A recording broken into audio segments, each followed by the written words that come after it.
What's good, YouTube? It's your Humble Warrior back with you guys with another video. I actually just want to talk a little bit about, I'm actually having a discussion with somebody on Twitter right now regarding the difference between Tua being able to deliver in big games and his importance on the team. So, I don't know why I find myself arguing with people that have little to no football knowledge, but I guess because I'm bored and I have nothing else to do right now, I've engaged from time to time with people. But this guy said, so we went back and forth about the big games that Tua had this year. The Bills twice, the Cardinals, the Rams, the Packers, and the Texans game. In those games alone, Tua didn't play bad. I mean, he actually played pretty well outside of the Houston Texans game. And what other game was it? If you're coming in, what's the point of fucking with people? Sorry about that, I didn't mean to say it on video. But outside of the Texans game, he threw 3 picks. And then the guy brought up the Bills game when he threw 3 interceptions, which, if you go back and watch the Bills game, those 3 picks out, the last pick was on him completely. He tried to throw it out of bounds, didn't get nothing on it, and then the dude ran up underneath it. Outside of that, the other 2 interceptions had nothing to do with him for real. The first pick, the dude threw it, hit the dude right in the damn shoulder pad. He never saw the ball, never looked for the ball. But then again, that's on Mike McDaniels for putting a guy that with no experience in running routes and being prepared in the game. The second interception was to Robbie Chosen, who ran the wrong damn route. And Tua threw it where he's supposed to be at.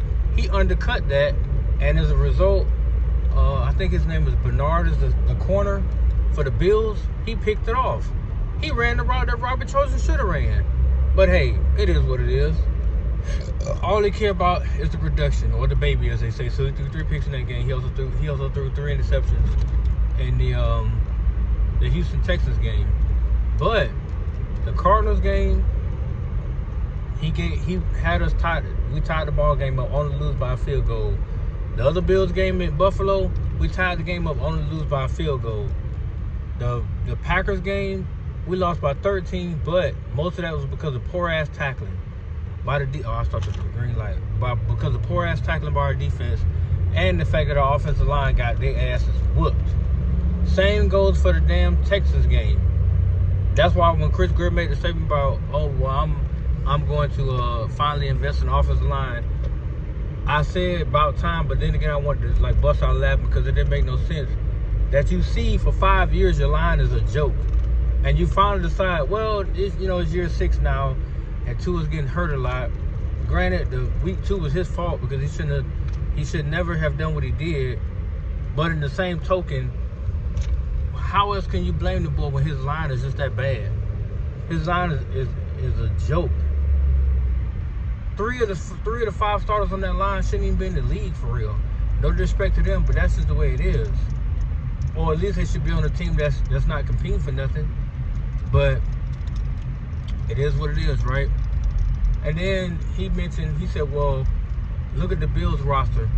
Outside of Josh Allen, who do they have? They have James Cook, who's a very talented back. They have Khalid Shalir, who's a very talented receiver. They now have a cornerstone receiver, he might turn into a cornerstone, which is I forgot to do. They drafted him as a receiver there. I forgot his name. He's a rookie this year, but his name, it's probably on the tip of my tongue, but I can't think about it right now. Actually, no, he might not be that great, but they drafted him anyway, gave him a chance. And outside of that, I mean, yeah, you have Dawson Knox, which he forgot about. It's like he has enough around him to make plays, and he's been doing it forever.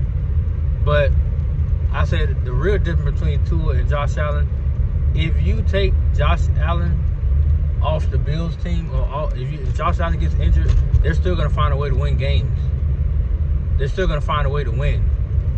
Taking Tua off the Dolphins is like taking somebody off life support. The offense is dead. It goes no damn where.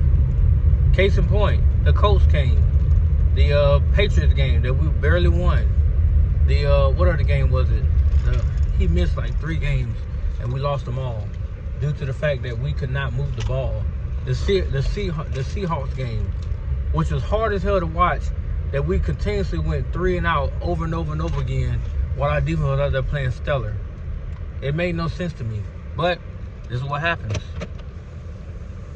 So, I mean, I made this short video to say that despite what the numbers say, Tua this year was pretty good in big games.